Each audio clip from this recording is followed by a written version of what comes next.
It's now my distinct privilege to introduce the honorary chairman of the Zhongguo Guomindang, the Chinese Nationalist Party, Lian Zhan. Chairman Lian was born in Xi'an to a family with deep roots in Taiwan. 43 years ago, as a student in Taichung, I read his grandfather's General History of Taiwan, Taiwan Tongshi, which his grandfather's name was Lian Heng, and this made a very, very deep impression on me. Lian Heng said that it was Taiwan's sorrow to have no history, and Lian Zhan fixed that by writing the first history of Taiwan. His grandson, Lian Zhan, didn't just write history, he made it.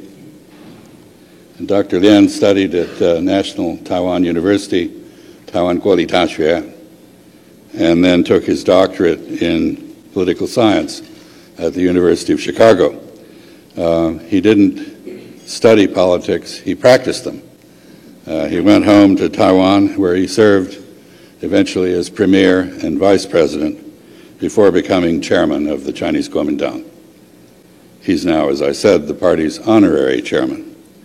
We're here to honor Chairman Lian for lifetime contributions to the improvement of cross-strait relations.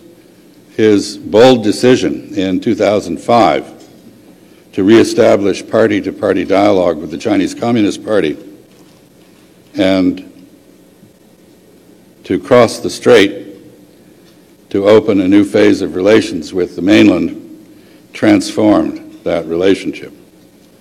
His journey to Beijing came at a time of great tension in cross-strait relations. It replaced antagonism with a spirit of cooperation. Chairman Lian's initiative set off a process of cross-strait rapprochement that continues to unfold. In 1973, I was part of the team that opened the U.S. Liaison Office in Beijing, which my friend State Roy mentioned earlier. The two sides of the strait were then, as I recall, totally isolated from each other.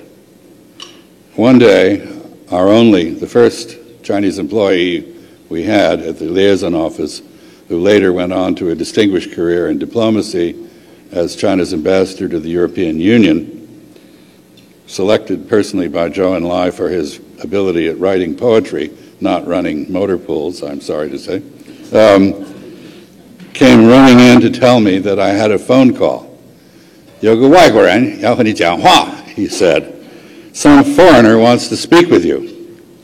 The call turned out to be from a Taiwanese friend who had just met with Zhou Enlai and wanted to tell me about his meeting.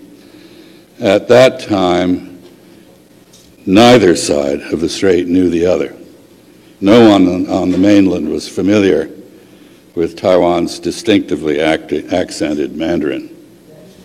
No more. People from Taiwan have now invested over $130 billion in the mainland economy. Two-way trade across the strait came to $169 billion last year.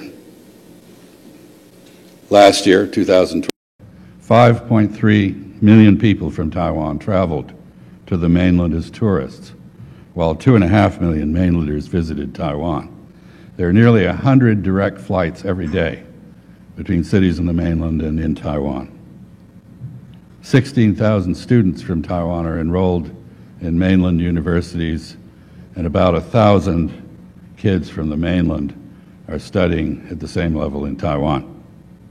None of this could have happened without the vision and courage that Lian Zhan displayed in 2005 and has continued to display in his efforts to find common ground while reserving differences with Chinese across the strait. History will recognize and commend his role. And on behalf of the U.S.-China Policy Foundation, I'm pleased to do so tonight with the presentation of an award for lifetime contributions to cross-strait relations. Dr. Lian.